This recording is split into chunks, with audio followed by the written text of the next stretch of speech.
Did you ever stop to think what's the new fancy shoes on Nike's marketplace every time there is a new drop? Do you ever stop to think what's the new fancy phones on Apple's marketplace every time a new product comes out? As many people think, it's not an actual developer that has to update the website data every time something like that happens. All of this is handled by a content management system, so-called CMS. Today, I'm going to show you the best CMS in the market, Sanity.js. And you are going to learn its basics by creating a very simple real estate listening platform. Are you ready? So without further ado, let's get straight to it. For anything, make sure that you follow our web community. There's a lot of content that is going to be posted there. Besides that, you can also engage with other members and ask for help if you ever need it.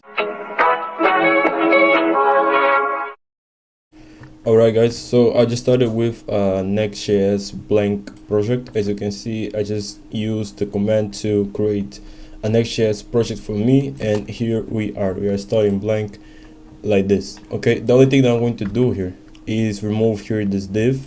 So to install Sanity, the command that we're going to use is npm create sanity @ and then latest. Okay, so what it's going to do is install Sanity in our project. Okay, the first thing that is going to ask you is to create a new project, or before that is going to ask you to sign in. As you can see, I'm already signed in with Google. Right, this is the email that I am signing in, and then after signing in, it's going to ask you to create a new project. Okay, so I'm going to create here a new project, and the project name is going to be Sanity tutorial real estate. And also you can create a new organization if you want, but I'm going to use this that I already have. Okay, you can start with a dataset, and I'm going to say yes for using configuration files. I want to use TypeScript. I also want to embed the studio, and this is the route. And I'm not going to start with any template. I'm going to start by scratch. I would like to store in the files for the .env. After a long time, Sanity is finally installed, and you can see they created some things in our project directory. The first one is here on app and then studio. We are going to go over that in a minute. And then we also have Sanity, this folder, and also the .env, the local. Okay, so this is going to store the environment variables for Sanity. Okay, so inside of the Sanity folder, we have this client, which is the one that is going to permit us to have interaction with Sanity. And then we have image. We're going to go over that. And here we have schema types that for now we don't have any. Before doing anything, let me go to localhost 3000/studio. All right. And for this, we have to open the server. We're going to localhost 3000/studio. That, if you remember, Sanity created this folder for us. Okay, so this is actually going to be the actual admin dashboard. All right. So once the page is loaded, you're going to log in with the same account that you logged in when you created, with the same account that you logged in when you created the project. Okay, so the one that I logged in was this right here, as it's shown here. And once you log in, you're going to see this page. Okay, so there is no documents. Why this message is showing up? But before creating anything, let me go here to click here on your profile, and then head over to manage project. Once you are in here, go to API and create a new API token. Okay, and you're going to create the developer token. So I'm just going to say dev and save it. The reason why we are creating this token is so we can have access to Sanity. All right, so with this, we can go to .env.local, and we can paste this token right here, and we can give it a name. Okay, so the name that I'm going to give is next public Sanity token. All right, you can give the name that you want, of course, but this the name that I'm giving. Okay, and once you did this, you go to Sanity, to the Sanity folder, and make sure you are on the env.ts file. Okay, in this file, you're going to just copy this and create a new, and you're going to export a new token, a new const, which is going to be our token. All right, so we are just going to replace this with the token, and there we go.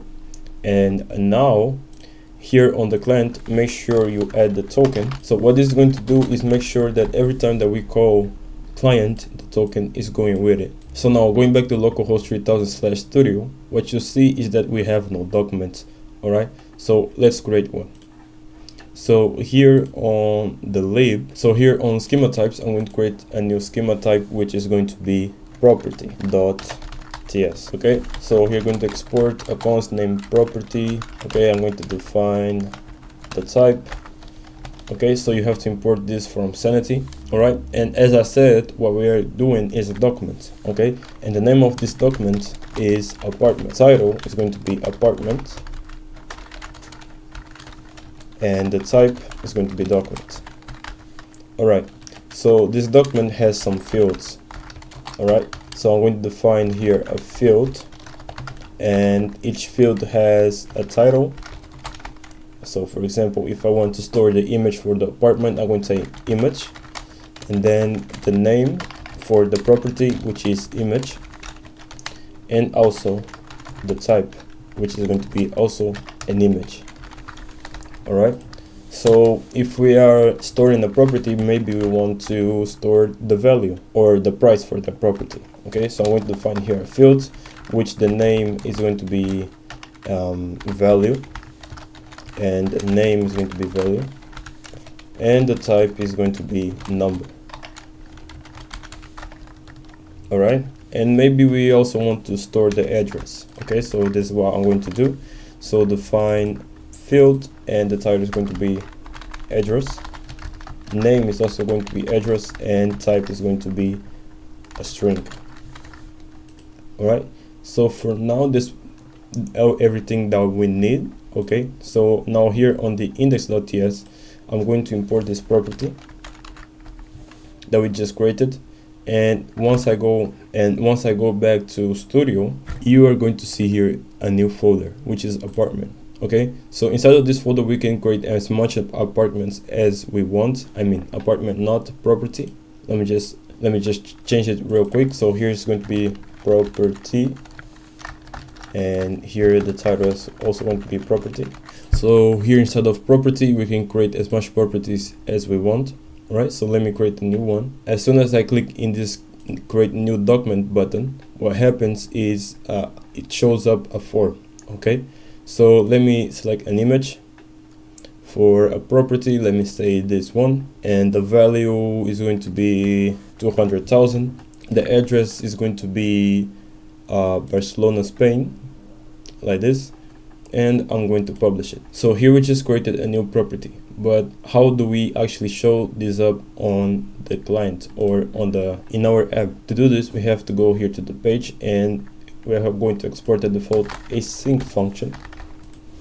Okay, so what we are going to do is fetch the properties. So let me say here properties, and we need to await client to fetch. Okay, so the only parameter that we have to pass here is the query. All right, and this is not going to be SQL.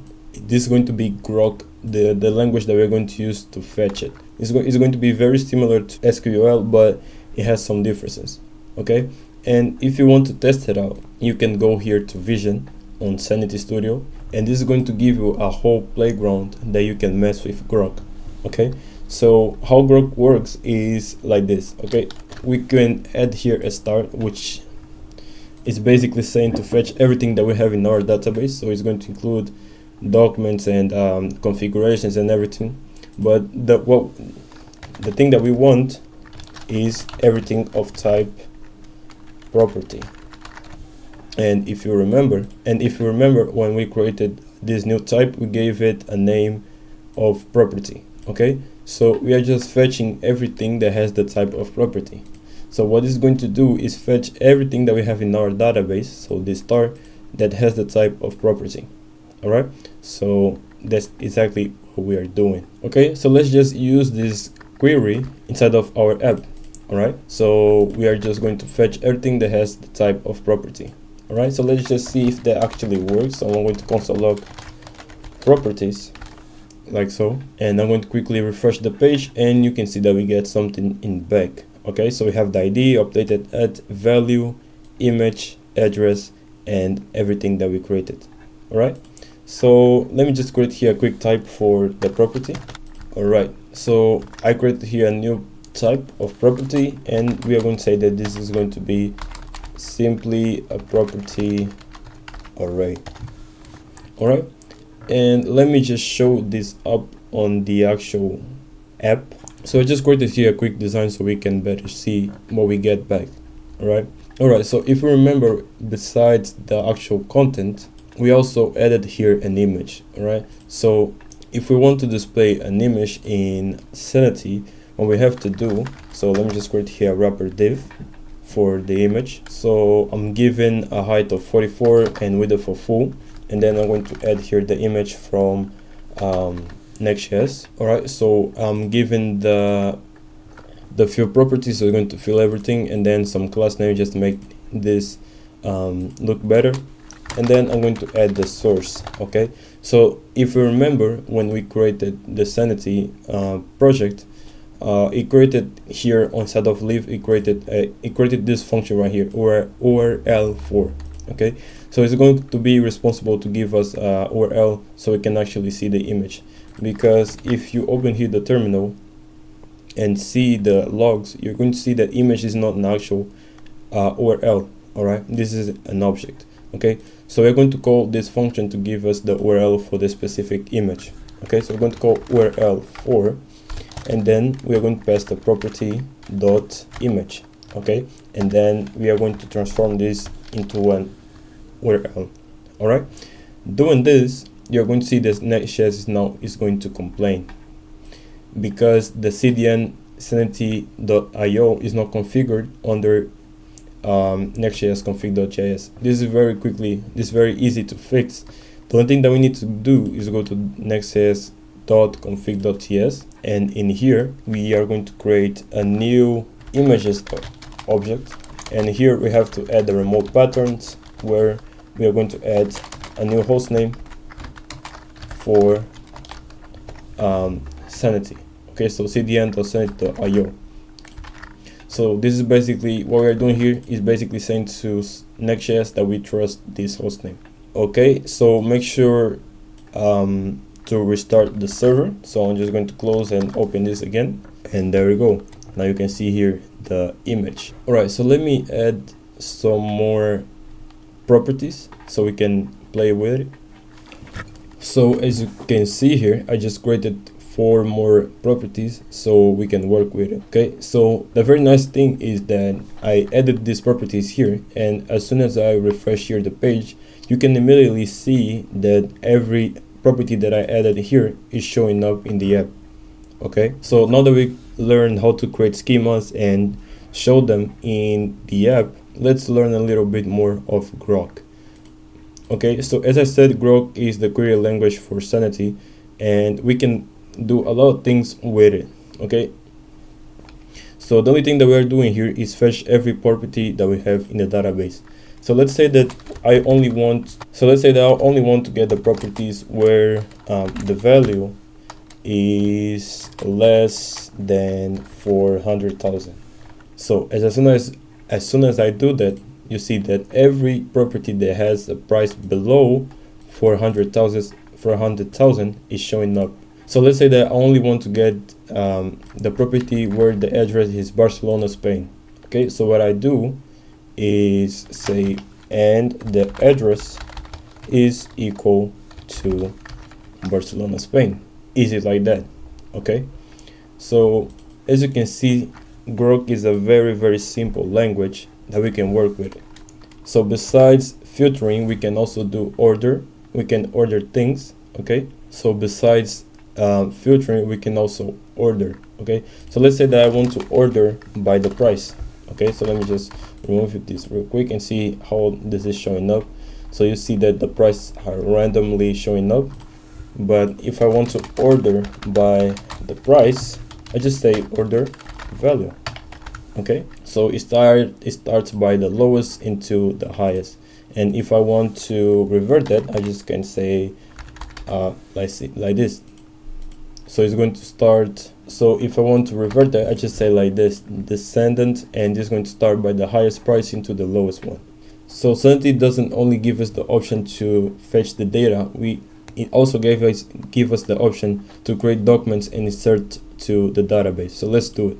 So for this, I'm just going to create a component form. So for this, I'm just going to create a form component. There we go. And I'm going to insert this to our app. So let's just say form right here. I'm going to say use client because we're going to use client features. I'm going to create a form, and this form is going to call the handle submit function.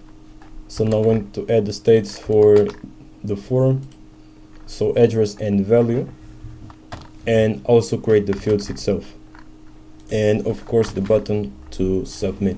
All right, so now let me just call e.prevent default so it doesn't submit the form. And to create a new document to Sanity, the only thing that we have to do is await the client to create, and here we have to pass a property, which is a document. So let me just create this real quick. So document, and for the document we have to pass the type. So the type is apartment, and also we can add the address and the value. All right, easy like that. Oh, and this is my mistake. Here's not apartment, this is my mistake. It's not apartment, it's property. So here's going to be property. There we go.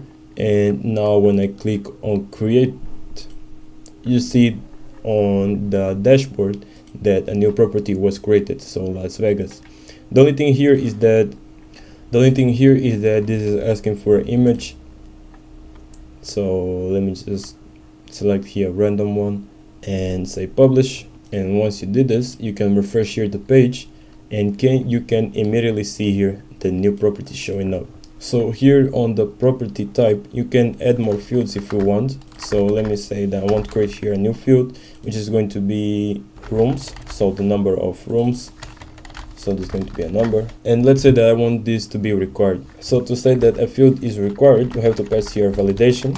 So we get back this rule, and we can say that the rule is that this has to be required. All right, there we go.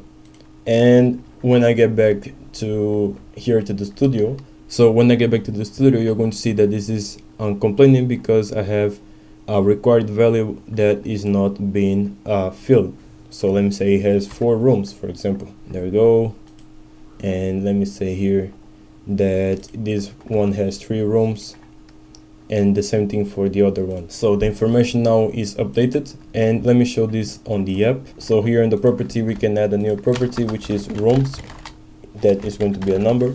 There we go. I just created here a quick div, so with some styling. Okay, so showing up the number of rooms, and once you go back to the app, you can immediately see here. Okay, so let's say that each property has to have one publisher, so the person that wants to sell the house, or the seller, right? So let me go back here to schema types, and I'm going to create a new schema, which is going to be seller. All right, and we're going to do almost the same thing as we did on the property. So we're going to export a const named seller, and we're going to define a type. The name is going to be seller.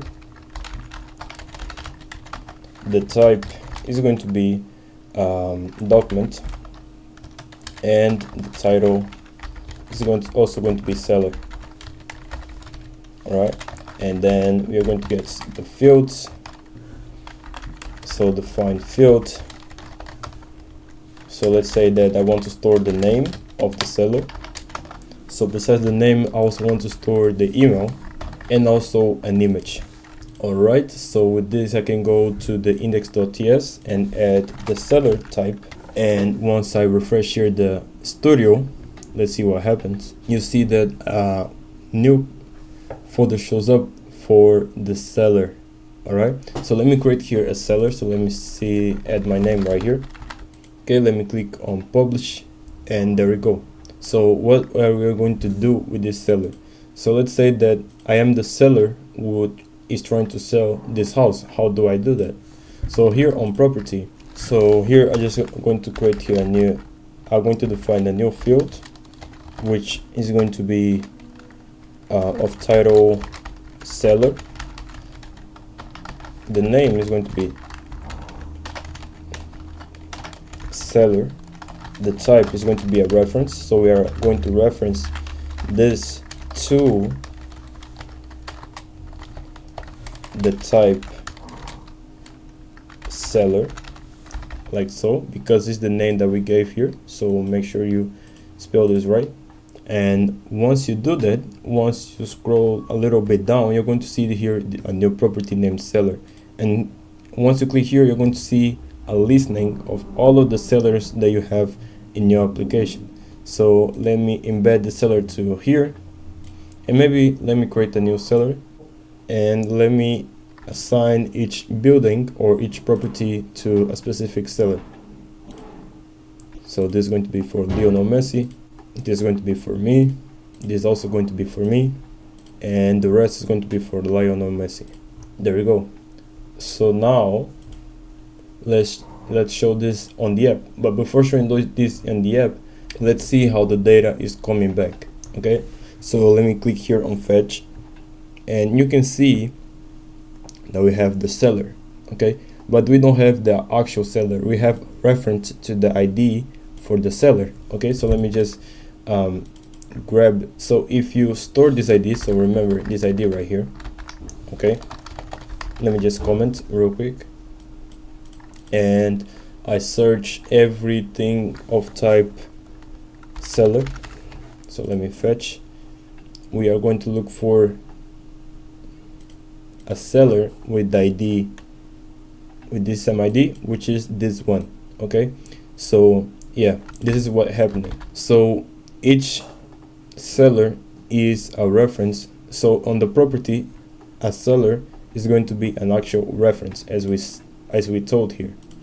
So each seller is going to be a reference, so this is going to store the ID to the seller that this is referencing. So how do we actually get the actual seller? Okay, so we have to open brackets right here and then say seller, and then an arrow pointing to the right. So this might seem a little bit complicated and confusing, but this is going to be very easy. Okay, so we're just saying, so instead of returning just a reference, return me the actual seller. Okay, so doing this, you're not only going to see you are going to see the properties and the seller. Okay, so now with the whole information, not just a reference. But now we have a problem, we just have the seller inside of each property. I want to get the property values plus the seller. Okay, so I'm going to say dot dot dot and then comma, so this is going to get everything from the property type and then the seller. All right, so doing this is what we get. Okay, so the whole information about the property plus the seller. All right, so now let's use it in our application. Okay, but before doing this, let me just update here the type. So now we have a seller that is of type seller. All right, so I'm going to say type seller, which is going to be a name, which is going to be string, an email, which is going to be string, and also an image, which is going to be of type object. All right, let me just create here the UI real quick and I'll be back. All right, I just created here the UI, and of course what we have to do is update here the schema, so the same thing as we did here. Okay, so we're going to get every property. So I'm going to get the property and the fields that are inside of the property plus the seller. Okay, and not just a reference, the actual seller. All right, doing this, now you see here the seller showing up in each of the properties. Guys, there's a lot more than I can teach you about Sanity. It's a very broad topic, and if you want, you can hit on the comments that I'm going to create a fully crash course about Sanity, going over the validations, references, validations, and much more. So you already know. This is going to be it, guys. I see you in the next one.